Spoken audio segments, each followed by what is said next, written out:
여러분 안녕하십니까? 세상 모든 문제를 쉽게 해결해 드리는 이진남. 제가 오늘 가지고 온 주제는 기업 가치 평가 지표 중에 하나인 EV EBITDA에 관해서 말씀을 드리겠습니다. EV EBITDA. 여러분 들으시니까 기분이 어떠십니까? 일단 다 영어로 돼 있죠. 영어로 돼 있으니까 별 관심 없는데, 아니면 오늘 영상 끝까지 듣기 힘들 것 같은데, 이런 느낌을 받으시나요? 아닙니다. EV EBITDA는 기업 가치 평가 지표 중에 하나로서 현금 흐름 창출에 기반한 기업 가치 평가 지표 중에 하나로 저희가 일반적으로 기업을 살 때, 즉 M&A를 할 때 중요한 가치 평가 지표 중에 하나로 사용되는 개념이기 때문에 이 개념을 잘 들어보신다면 앞으로 회사 업무를 하시거나 경제 상식을 넓히시는 데도 큰 도움이 되시리라고 생각을 합니다.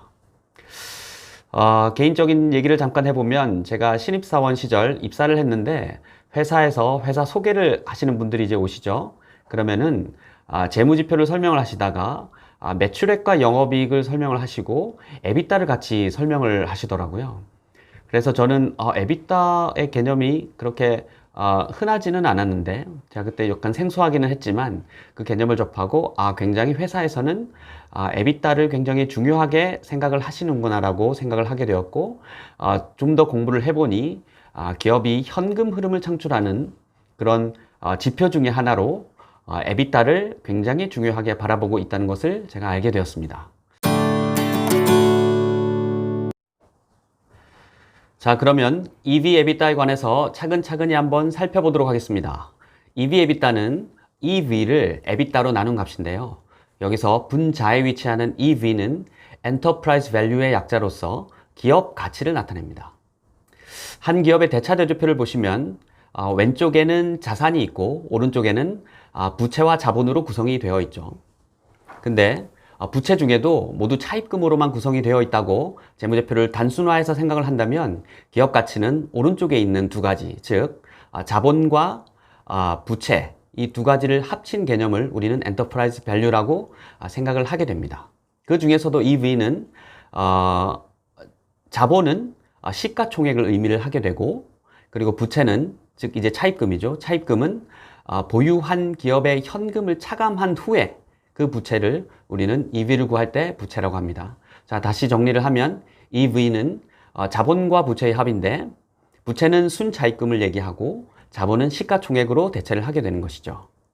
자, 분자는 그렇게 구성이 되어 있고, 분모에 있는 에비타. 에비타는 어떻게 되냐? 보통 에비타는 말 그대로, 영문 그대로 해석을 하게 되면 이자와 세금 그리고 감가상각비를 차감하기 전의 이익이다, 이렇게 보시면 됩니다. 그런데 저희는 에비타를 볼 때 발음에서도 나타나겠지만 에비타 이렇게 이제 봐야 되는 거죠. 그래서 에빗과 다를 나눠서 보시는 게 좋습니다. EBIT, 즉 에빗은 통상적으로 저희는 영업이익이라고 얘기를 하고요.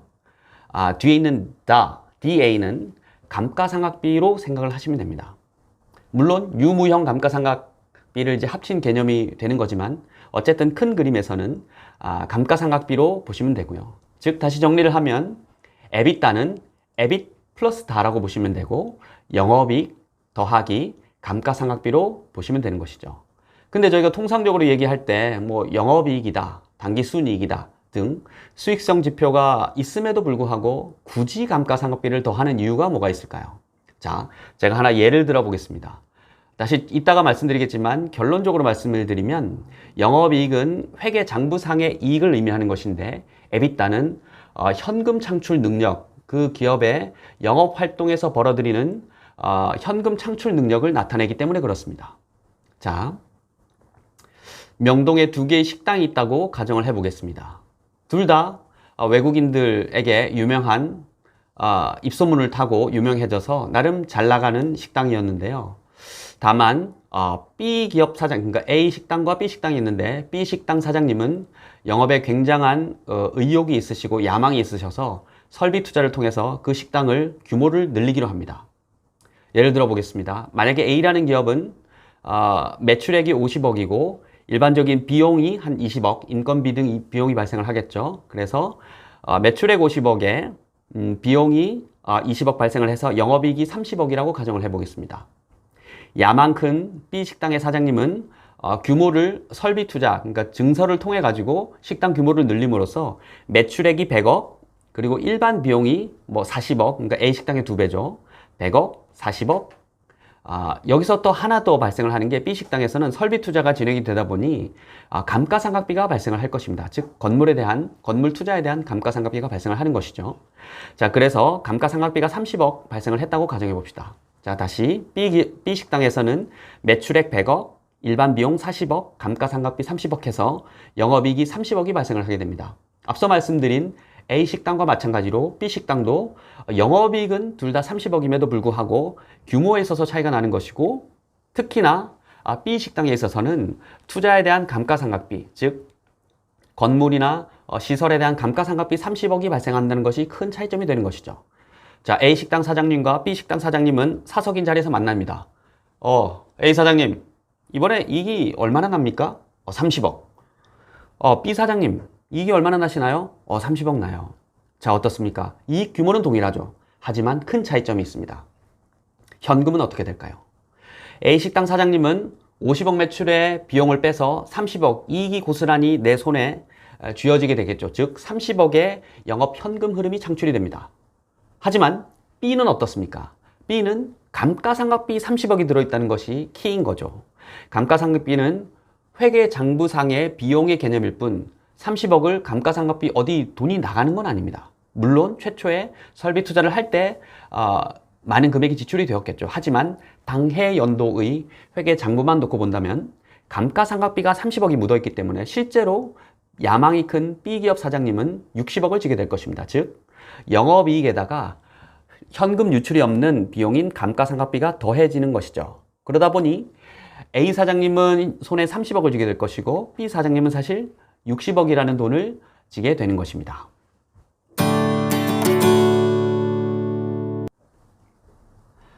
자, 앞서 사례에서 살펴보신 것처럼 한 기업을 경영하는 데 있어서 현금이 돈다라는 것은 굉장히 중요합니다.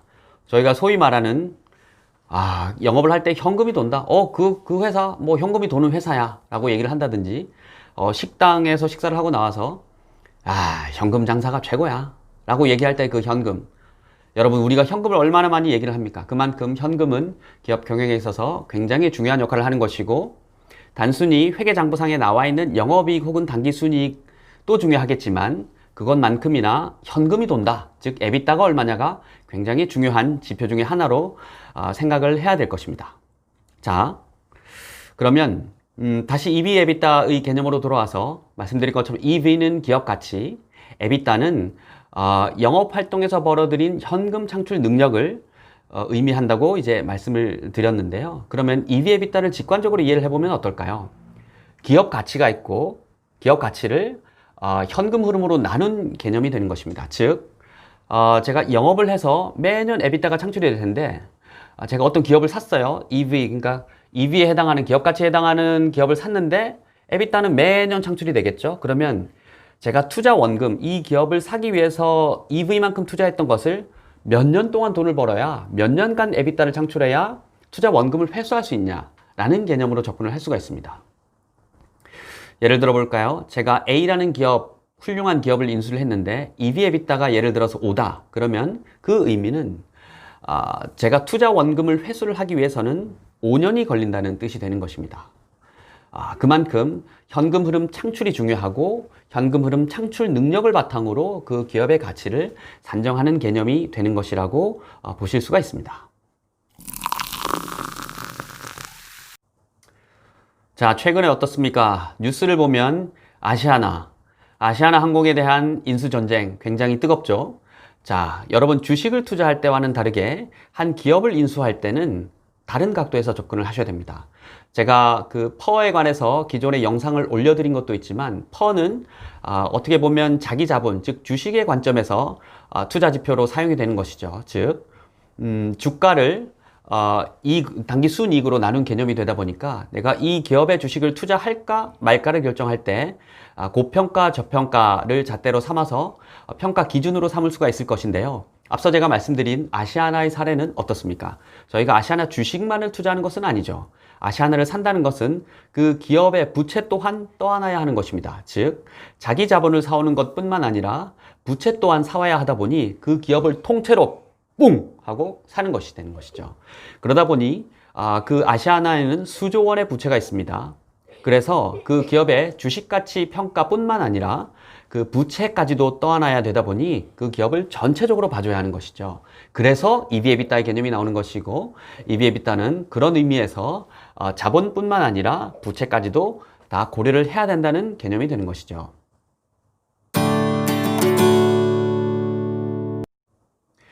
자, 제가 EV/EBITDA를 설명을 드렸고요. 그러면 EV/EBITDA의 개념을 여러분들께서 잘 이해하고 계신지 제가 간단하게 퀴즈를 내볼 테니까 세 가지 간단한 걸 내볼 텐데요. 한번 생각을 해봐 주시면 고맙겠습니다. 자, 첫 번째, 제가 사업을 하는데 나의 돈 1억과 대출 2억을 합쳐서 3억 원짜리 회사를 설립을 했고요. 영업이익과 EBITDA는 같다고 가정을 해보겠습니다. 영업이익과 EBITDA가 1억이라면 EV/EBITDA는 얼마일까요? 다시 정리를 하면 내 돈 1억, 대출 2억 해서 3억짜리 회사를 세웠는데 영업이익이 1억이라면 EV/EBITDA는 얼마입니까? 자, 분자의 정답을 말씀드리기에 앞서서 제가 3초 정도만 여유를 드리겠습니다. 자, 분자에 위치하는 EV는 3억이 되겠죠.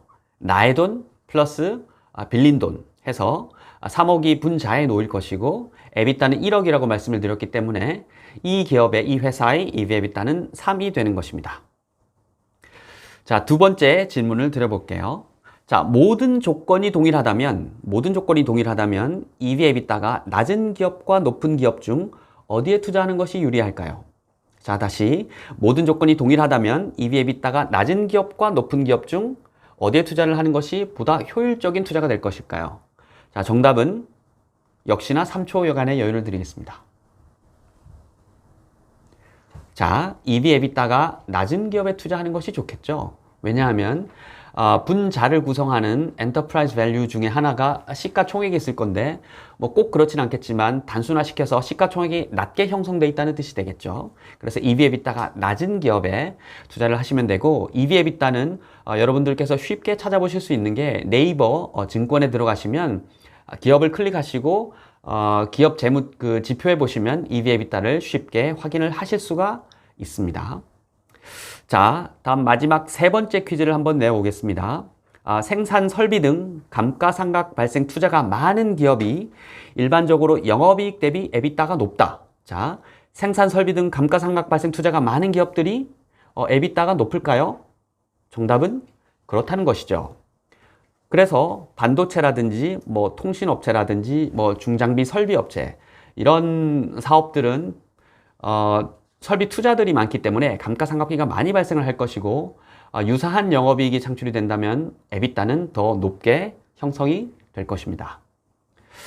자, 지금까지 세 가지 퀴즈를 내어드렸는데요. 쉽게 맞춰주셨다면 EV/EBITDA의 개념을, 큰 그림은 잘 이해를 하고 계신 것 같고요. 실제로 저는 저희 우리나라 기업들의, 대표적인 기업들의 EV/EBITDA의 2년 평균을 한번 살펴보았습니다.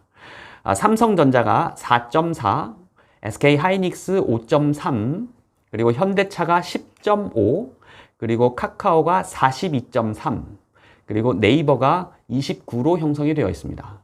자, 삼성전자가 4라는 의미는 무엇일까요? 그 기업의 가치를 EBITDA로 쭉 매년 벌어들인다면 4년만 지나면 4년간 창출된 EBITDA로 그 기업을 살 수 있다는 뜻으로 단순화시켜서 이해를 해볼 수 있을 것입니다. 자, 오늘은 EV/EBITDA의 개념에 관해서 설명을 한번 드려봤습니다.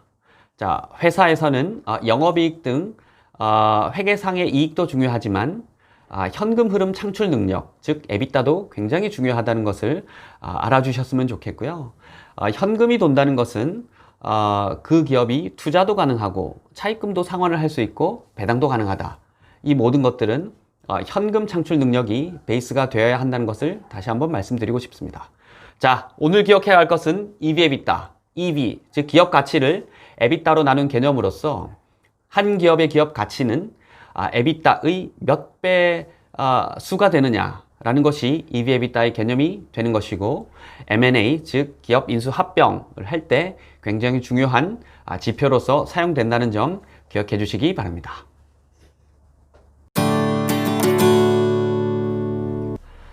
자, 오늘 오랜만에 주식 평가 관련된 혹은 기업 가치 평가와 관련된 내용으로 여러분께 인사를 드렸고요. 앞서 제가 올려드린 퍼나 ROE 뿐만 아니라 이번 영상도 여러분들께서 경제 관련 공부를 하시는데 큰 도움이 되셨기를 바라며 앞으로 더욱 유익한 영상으로 또 인사를 드리겠습니다. 오늘도 이제야.